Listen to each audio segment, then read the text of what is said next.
that first experience, the first 90 days of a new team member joining your organization, Absolutely. it leaves a lasting impression. So we are as good as the people that are in our business. Simple as that. And if you don't have good people and are treating them well and have empathy and understand where they want to go, you're not going to be successful. And then you're going to lose people. And that's why people are leaving right now. You ready to have some fun? Yeah, let's go. Ladies and gentlemen, if you've ever wondered what it takes to not only start several businesses, but thrive in those businesses, well, you are in luck today. Today, we're getting a graduate level crash course into how to become that agent of change in your business. RJ Grimshaw grew his first $1 million business at the ripe old age of 22. And since then, he's done it several times over. Now, today, he is the president and CEO of Unifi Equipment Finance. Now, RJ, welcome to the show, and tell the guests why they should listen today. Hey, Dustin, thanks for having me. I think my story is somewhat unique in terms of what I've learned. And as you said, starting my first business at 22 and then ended up in corporate America by accident. And when I ended up there, I didn't realize what I was doing or the behavior I was embracing. But as I look back over the last 20 years, it was an entrepreneur mindset. And that's what I love talking about now, and the value that it brings to business owners or unit managers, division heads, as well as business owners.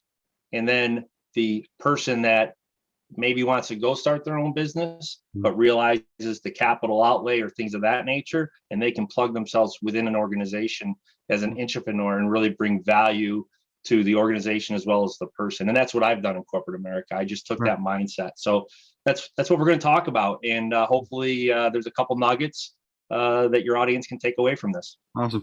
Well, now, RJ, you said it a couple of times there, intrapreneurship. And so just to make sure that we're all on the same page here, can you kind of define that, what you mean by intrapreneurship? Sure. The term that I use, and it's been a term it's been around since 1970 or so, but the term that I use is that when a person takes a entrepreneur's mindset within a corporate environment, within the walls of another company. So they think like an entrepreneur, but they don't have the risk of an entrepreneur. So I also say that every great entrepreneur needs a great entrepreneur, because the entrepreneur is that dreamer. They're the ones that are trying to solve a problem. And then you need the entrepreneur to come through and fulfill those dreams and that vision from an execution perspective, because we all know that at the end of the day, we can have the greatest dreams and greatest passions in the world, but if you can't execute, you're not going to be successful. That's awesome. And I love that perspective of things, because I've always kind of felt like if I'm, a shift manager manufacturing widgets, if I take the idea that I am the CEO of my shift, if I'm the CEO of my territory, if I'm in sales, whatever that case may be, that entrepreneur mindset really does separate those individuals, but also business itself. So, as a business owner, the talent market's crazy right now. So when you're looking for that right talent, how do you identify those key traits that says this person is an entrepreneur that I want on my team? So we actually started Unifi. We actually list as a one of in the job description itself that we're seeking an entrepreneur. And the reason that we do that, and we actually A/B tested job descriptions with that term and without that term. And as soon as we started including the term intrapreneurship mindset, and that's all we put in there, we saw the level of candidate for that job description improve tremendously. And what I mean by that is that you have someone that has that mindset, even if they don't know what an entrepreneurship or an entrepreneur is, they'll go out and Google it, research it, and then they'll self-identify and say, that is me, and this sounds exciting. And what it does, it allows people to come in your organization with a little bit more freedom than maybe your typical job description. And especially right now, as we were just talking about the challenge with hiring good quality people. And then secondly, and more important, after they join your organization, they are now engaged and provide more discretionary effort than your typical functional employee. I call functional and vital employees. Both are critical to your success of your business, but your vital employees are the employees that are really going to carry you to that next level. Good. That's awesome. So, let's talk real quick about that employee, and then I want to come back to the business ownership side of things. The employee itself, is it really just asking what more can I do? Is it really just asking for more work? Again, what are you kind of looking for? For those employees to really stand out and really bring that success? Yeah. So how a business owner or unit manager would identify a entrepreneur, it's typically someone that's very passionate about the mission of the organization. And if that person is not aligned with the vision or mission of the organization, typically they're not going to be successful. And I'll give you an example of that. At Unifi Equipment Finance, our mission and vision is very simple. We serve two needs. We serve the need of a business owner who needs to finance equipment, or a dealer or vendor who is selling that piece of equipment. Right. That's it. And that's the purpose and our why on a daily basis. We want to help business owners, small to medium-sized businesses across the country, with that piece of equipment financing. And that's what drives our team. Now, from an entrepreneur perspective, they automatically take on more work. They're not out saying, I want to do this or do that. They're always self-identifying issues and problems. Larger organizations use entrepreneurship as an incubator for revenue streams and new product sets. Google uses it. That's how Gmail was created. And there's many more examples. Steve Jobs was actually the entrepreneur when he went back to Apple the second time and designed the iPhone and things of that nature, because he was working in the confines, again, of an organization. And how you identify, again, an entrepreneur within your company is really, you have to look for someone that's passionate. The person is tenacious and is resilient. They're extremely resourceful, as well as they're a life learner. They're a person who's always asking why, is always trying to learn new ways. And they will drive your functional employees within your organization. They'll push them due to the fact that they're just wired differently, and they're always seeking to improve, enhance, and make a better experience for the company and or the customer. Yeah, and I love that you mentioned, they'll actually push the organization forward. Because a lot of times I think, I'm in sales primarily, and like you kind of mentioned, as far as driving revenue and bringing products to the market, to your clients, depending on what you read, it's 75% to 85% of sales reps don't hit their quota. So the answer is to make sure that they do. Well, let's lower the standard. But if you have those entrepreneurs in your business, it's going to have the opposite effect, because now everyone's chasing RJ, everyone's chasing Dustin, because they're the ones who are actually going out there. I mean, you mentioned there the difference between a vital and what was the other? Is it functional and vital? Right? Functional and vital. Vital is your entrepreneurs. Your functional are the people that that show up on a daily basis, and they're going to work their 8 hours and probably be very good at it. However, they're never going to seek that next level. They're never going to seek the next responsibility. They're worried about how many days off that they get and holidays and things of that nature. And again, that's important. But the vital, that vital entrepreneur person within the organization, they're the people that are going to drive the growth within the organization. And go on, I'm sorry. No, I was just saying, is there like a certain percentage that, hey, I'm willing to accept 20%, 80%, whatever, no, it doesn't matter, of functional employees in my organization? Or is there always a push to get them from functional to vital? Yeah. So as we work with business owners and organizations, and it really starts with a mindset and a culture within the organization. And that's what we did at Unifi. We communicate about entrepreneurship on a daily basis, which fosters that environment, fosters that culture of innovation, improvement. And I just call it constant, never-ending improvement on everything. It doesn't matter how successful we were last month, last week, last quarter, last year, 2 years ago. We should always be looking at the business from a perspective of how do we improve it? How do we make it better? How do we become more efficient? And your entrepreneurs are going to do that. The other thing is, we talked about turnover and the Great Resignation. When you have an entrepreneur culture or mindset within your unit or organization or business, it reduces turnover by 87%. Wow. And that's a proven facts, because the level of engagement from these vital employees and team members is so critical, and their voice is heard. As I opened up earlier, it's critical that the entrepreneur is aligned with the vision and mission of the organization. And if they're not, it won't work. I love that you brought that alignment within the organization. I mean, it definitely seems that, just hearing it from the outside looking in, and I love that, again, that differentiate between the functional and the vital, both are very important. How do you maintain that culture of not dividing, call it the vital from the functional? How do you keep that culture to where, even if I may not be that top producer, I still want to come to work and I still want to grow here in your case, in Unifi? Right. In the beginning, it is challenging, and as we work with companies and coach companies and roll out an entrepreneurship program, it's really it's not that difficult. Okay. If it starts with the CEO or the owner or the manager, where they're talking about it and they're allowing people to bring their ideas, bring their thoughts, and having their voice heard. Right. The functional employee is going to be happy with that because their perspective, they're not giving any more discretionary effort. Yes, this entrepreneurs within the organization might push. However, they will, and they do over time, understand the value that these entrepreneurs bring within an organization, and they're happy for it. And if they're not, and again, from my perspective, if they're not, then probably we need to have a bigger conversation of where they want to go and what they want to do, because we are never going to stop trying to get better on a daily basis. We want to be a better version of an organization. Well, it starts with people. We want to be a better version of ourselves tomorrow or today than we were yesterday. And the same thing with the organization. But they will push people because, again, they're very resourceful. I said tenacious earlier. They're not going to stop.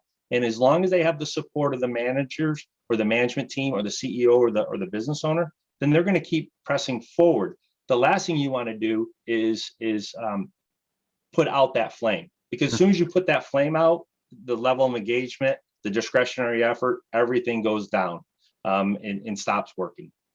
Yeah, and it seems like too that again, if you have those people, and again, they don't have to be highlighted every day. They don't need to have like the first parking spot. We don't want to kind of segment them out as these amazing people, because that's not good for culture. But again, I think a lot of people will kind of see that, okay, I'm in accounts payable, I'm in accounts receivable, whatever that case may be.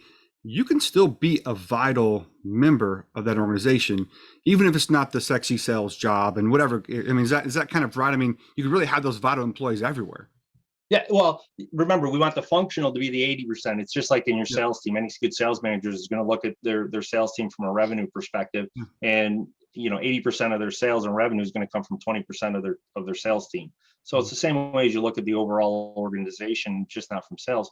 We stress within Unifi that everyone is a revenue producing team member within our organization. And what I mean by that is that if you find a way to do something more efficiently, or if you find a way to save us dollars from a payable perspective, that's in sales, because that means that we don't have to sell out the front door, right, to generate that revenue, but we're saving it on the back door. And again, we want the vital entrepreneurs, the vital employees are driving a lot of that, but that functional team members are just as important to be part of that. And then what's really fun to watch is that person or team member that maybe was just a functional employee start gravitating and taking on more and being more vocal and bringing ideas. I'm also working on an app, a SaaS app, where companies are going to be able to measure this. And what I want to do is bring a gamification to this because of the dopamine and things of that nature. Oh, yeah. And there's no companies today that are doing that. Focused on the small to medium-sized businesses. If you're Cisco or SAP or Google or a large organization, sure, there's all kinds of resources. What I'm trying to do is develop a tool that small to medium-sized businesses can utilize in terms of helping them create this culture, and then able to measure it and track it, and then bring a gamification piece to it. That's awesome. Now, again, like you said, I mean, if I'm 50,000 people strong in my business, I've got 3 different apps that I can use.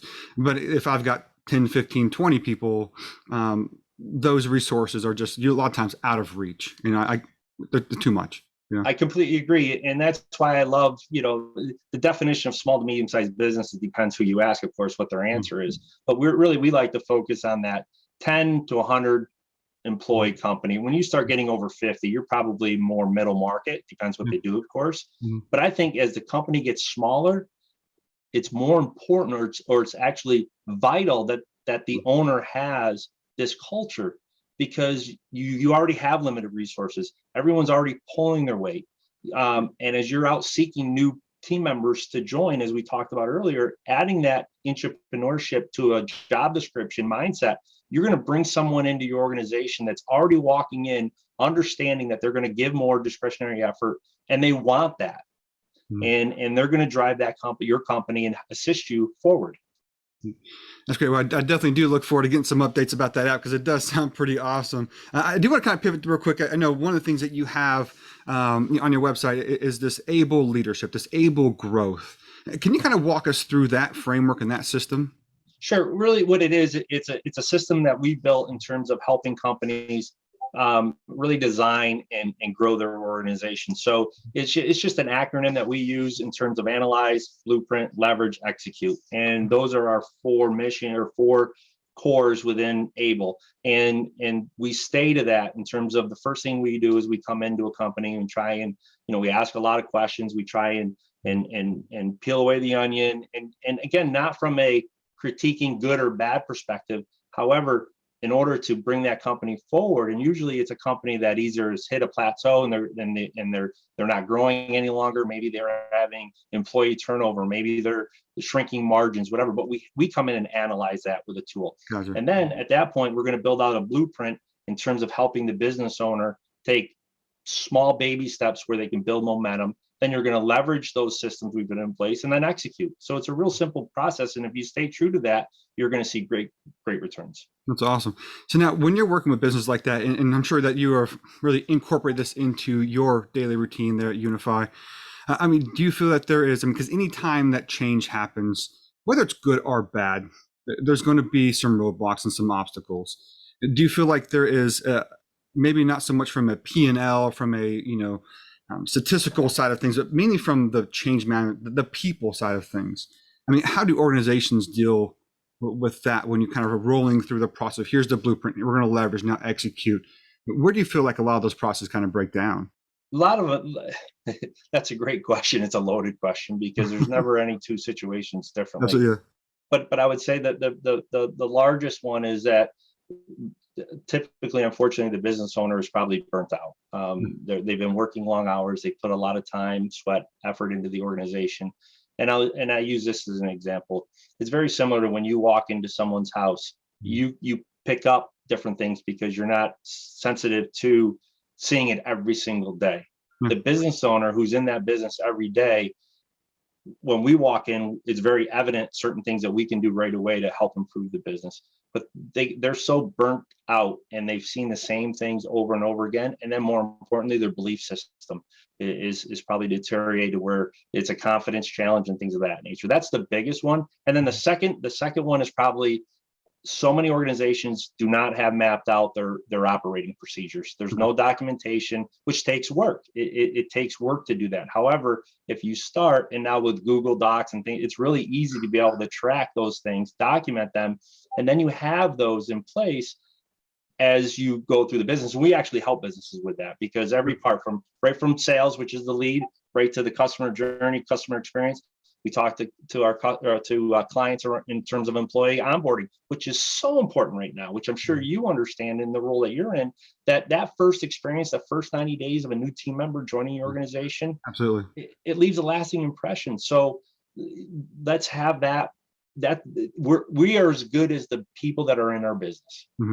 Simple as that. And if you don't have good people and are treating them well and have empathy and understand where they want to go, you're not going to be successful, and then you're going to lose people, and that's why people are leaving right now. And knock on wood, over the last year, Unifi, we haven't lost anyone. Everyone is still on board. We've had no turnover. We've actually added to the team, and that's a blessing.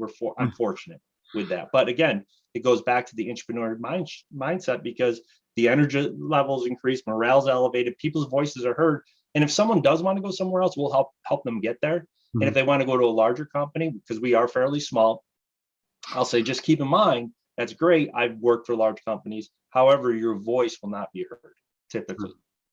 Yeah, I think and won't have a say in the organization.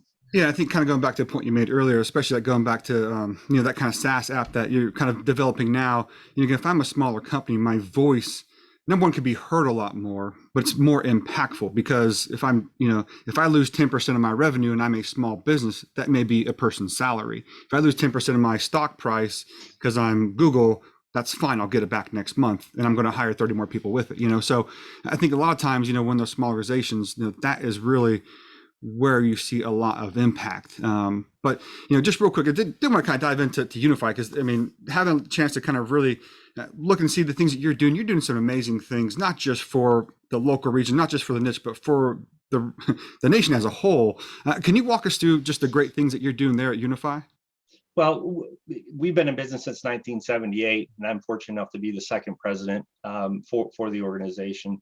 We have employees team members within the organization that have been with us for 25 plus years, not in the industry, but with our company. Mm-hmm. And we're just focused on helping small to medium-sized businesses finance the equipment that they need.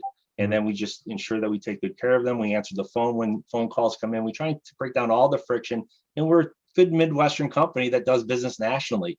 And people gravitate towards that. 73% of our customers actually come back for another financing over the first term of their contract. So that on its own speaks volumes of how the team treats our customer base and potential customers.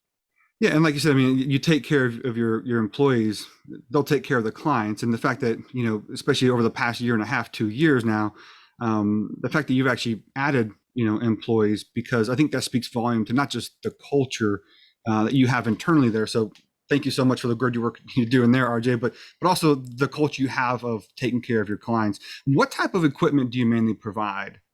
So we do typically hard assets. So we do tow trucks, all the FedEx trucks that you see running around. They're independent contractors. We finance those.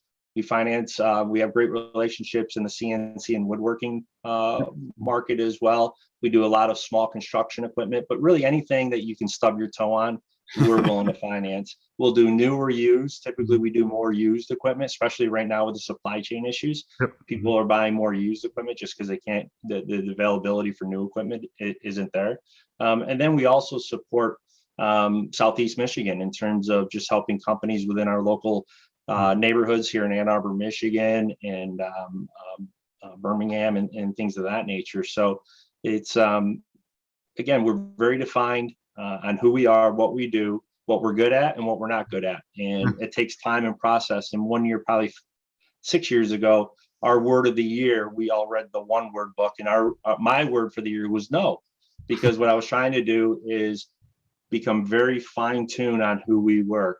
Because when I first joined here, I use the analogy that we were a restaurant. We found a location we wanted. We opened up the restaurant, but we did not have an identity. We weren't sure if we were steakhouse, pizza house, Thai, sushi, seafood. Over time, which with that was great. We're generating cash flow. We're generating revenue. However, it's very challenging to scale that because there's just no duplication. We talked about execution earlier, blueprint and execution, or leverage and execute. You're not able to do that when one orders a pizza, the next one's a steak. Someone has to run to the meat house to get a piece of steak and bring it back. Where we fine-tuned over years, we said, okay, we are a steakhouse. We do a little bit of seafood, and then we're just going to give the best service that we possibly can at a fair price, and that works. And that's when we've been able to scale. Actually, we've shrunk the organization before COVID, and we surpassed the high watermark in terms of sales last year. We did $100 million in sales with the least amount of people, just because we, again, fine-tuning and efficient. But I'd like to make a point on culture. Culture is an area that you have to focus on every single day. It just doesn't happen on its own. You have to embrace it. And it's an area that I always haven't been good at. I've had challenges, especially when you're trying to grow a company. All you care about is growth, right? And I came up, carrying a bag in sales. So it's a different mentality, right? When you're with the sales team, it's everyone's rah, rah, rah, I compete. Well, guess what? My controller doesn't think like that. Right. My accounts payable person doesn't think like that. So I had to work on RG as well. And you mentioned something earlier, and I say this all the time to our sales department. There's a distinct difference between a salesperson and a business person. A salesperson will sell anything to anyone, and they're very good at it. And there is definitely a need in the marketplace. A business person can sell. They have the ability to be able to do that. However, they're never going to put someone in the situation that they don't need that product or desire that product, as well as they're going to look at it from a holistic perspective than just that sale. It's more of an abundant mindset. And that was a big switch when that happened for me in my career, to stop thinking just like a salesperson and think more like a business person. And it was, I don't want to say it's easier to do, but when you start your own business at the age of 22, like you mentioned earlier, my dad, I was fortunate enough, financed my first business for me. My brother and I, and we took it from a vision to a company that my brother ended up selling. I sold out and landed in corporate America, and then he sold it 3 years ago. And I learned that was my MBA in terms of running a business. My dad allowed me, he's my mentor. He sent me in to see the attorney to set up the LLC. He sent me in to try and get a bank loan. And who in their right mind is going to give a 22-year-old kid a bank loan for a bar restaurant?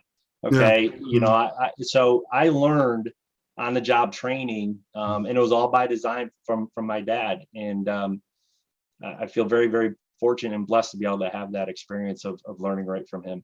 Yeah, I think there's definitely some, I mean, like you said, you mentioned the MBA and that kind of stuff. And like, okay, I got mine, that's great. But I felt like the most learning I've ever experienced was on the job. I mean, most experience I've ever learned was really in front of the client and frankly, just messing up. And then, okay, that didn't work. Let's try this different. I mean, how do you, very thankful for the opportunity you had at 22 to kind of go through that process. Again, having people in your employees shift from that functional to vital. I mean, how does that work from a business owner standpoint, where you're allowing your employees to make mistakes, to learn, to kind of gain insight? I mean, how does that work from a business owner standpoint? Well, it really works. It works from a perspective that you understand there's going to be mistakes. As a matter of fact, I tell new relationships all the time where I'll close a meeting where if they're going to do business with us or partner with us, not on a transaction basis, but more on a program basis where we're going to be their finance partner of choice as they sell equipment. Okay. I typically I close every meeting when they've committed to partnering with us. I say that we're going to do a couple things for you. We're going to outwork the competition. Okay. We're going to pick up the phone, and guess what? We will make mistakes, but when we make mistakes, we're going to own them, and we're going to learn from them, and we're going to get better by them. And it's just real. If I don't make 3 or 4, 5, 6 mistakes today, I'm probably not doing my job, because that's the only way is to lean into things. Now, I'm not, I have a responsibility to ensure that, we're never putting the company from a risk perspective in harm's way. However, you have to make business decisions, and some of them are going to be incorrect. And as long as you learn from them, that's what's most important. And that's how we start every conversation at Unifi or any other company I've ever started or worked with, in terms of what did you learn? Okay, what are our learnings from this? We can't go backwards, right? We can't unwind it. But what did we learn, and what do we do next going forward? And a lot of times I'll say I would have did the same thing. So there's no right or wrong. It's learning. Yeah, I mean, you also coached some junior hockey for over 10 years and had some success there. I mean, what lessons, and kind of off the wall question here, but what lessons did you learn there from coaching, and how can we relate that to business and entrepreneurship? Yeah, so my passion has always been coaching. It's one of the questions that I always ask during an interview of a potential candidate is what their dream job is. And the reason I ask that is I believe it really gives an answer from their core of what they want. And when I ask that question, I always say, I'll answer it first for you. And I don't want a corporate answer that you say you want to come to work for Unifi, because if this is your dream job, we need to have a bigger conversation. But I say, I would love to be a professional sports coach. And it doesn't matter if it's hockey, football, baseball. I just love coaching. Matter of fact, I drive my family crazy, because if we go to a sporting event, we're here in Ann Arbor, Michigan, so we're fortunate enough to be able to go a lot. I watch the coaches more than I watch the game. I watch the game, okay, because I love athletics, I love sports. However, I love watching that coach and how he's developing strategy, how he's interacting with his players, how he's interacting with the referees, how he's interacting with the other coaches, and you can learn from that. And I was fortunate enough to watch Jim Boeheim during the 80s in Syracuse, in the Big East, and all those coaches that came through, to be able to watch those coaches and learn from them. So that was the attraction.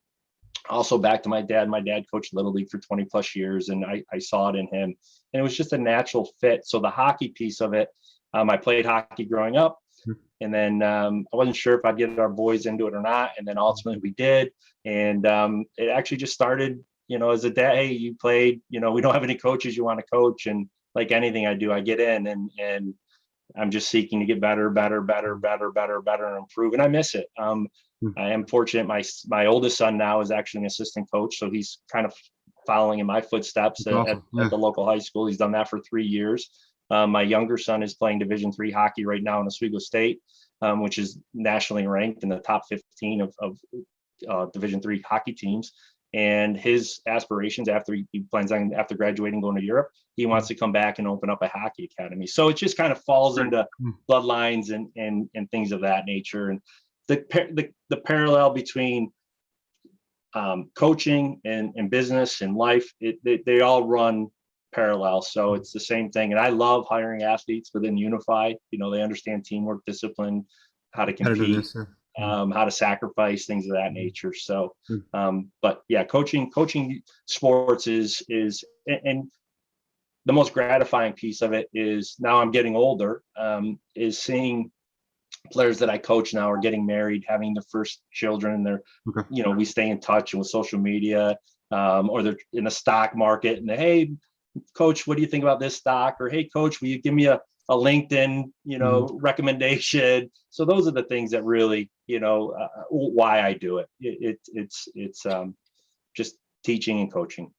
And I think, I mean, whether it's in sports or business, you know, I think we could all kind of go back in history and really find that key mentor, again, whether it's an English teacher or the football, hockey coach, that really just made an impact. So I think, again, I think that says a lot when people are coming back 10 years later, be like, hey, coach, can you hit me up on LinkedIn and you know, let people know how awesome I am. So again, congrats to that right there as well. Just, I guess, one last question here, you know, kind of diving back into that ABLE framework you got. You know, when you're analyzing, you got the blueprint, then leveraging, then executing. I mean, what do you feel like is kind of that key point? Is there a spot in that process that really most entrepreneurs, intrapreneurs, business owners, that they really struggle with?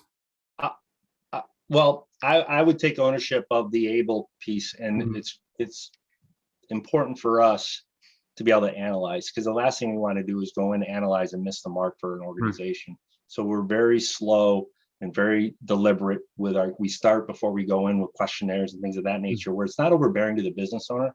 However, it's starting to paint that picture for us before we arrive, and able to be able to give them the blueprint to leverage, to execute. But the business owners, again, unfortunately, most of them are just burnt out. They're seeking help, and they're not sure where to turn. They're not sure where to go. It could be a family-run business. It could be, typically we see a business owner that reaches this burnout point at 5 to 6 years, 7 years. They've grown it, they've taken it, they've peaked it. And again, they're in the jar and they can't see the label of the jar, and they're just seeking help. And what we do is, it's very simple, very easy, proven results, and it's not painful. And then we can get the business in a position where they can make a decision on what they want to do next. Either they can exit, and that's a lot of times what they want to do, but they haven't thought about it and they haven't put a plan in place to exit. And then when they do try and exit, they're not getting anywhere near what they were hoping to get in terms of the business value. So we help them position that. But it's fun. And the great thing is diversification of working with different business owners. In my career, I've been able to do that from a macro level. So, you know, I've seen a lot, and I'll continue to learn and bring that knowledge base to business owners. That's great. You mentioned that burnout piece a couple of times now, and it reminds me, I lived in Savannah, Georgia for about 3 years, and beautiful. I mean, when I first got there, the Spanish moss was beautiful, and the fountains and the squares. And then after I lived there for a year or so, it kind of didn't see it anymore. It just became a town, and you kind of lost that beauty. So in efforts to keep this beautiful conversation going, I'm going to say the last question here, and that is, you know, what's the best way to reach out to you, to talk about coaching, about learning, developing organizations, or if they're looking for some great financing for equipment? What's the best way to reach it, RJ? Best way to reach me is rjgrimshaw.com. That's my website. You can Google RJ Grimshaw. Unifi's website is teamunifi.com. And you can reach out to me. I respond to all my emails. I'm on Twitter. Again, I'm all over social media. I'm pretty easy to find. But if there's anything I can do to help anyone in terms of business, coaching, financing equipment, or just a question, I love interacting with people across the country and networking. That's what it's all about. That's awesome. Well, RJ, thanks again so much for today's talk. We all know that running a business, driving culture, winning that war on talent definitely ain't easy, but it's worth it. RJ, thanks again so much for your time today. And I really look forward to hearing all the comments from the audience today. Thanks again, RJ. Thanks, Dustin.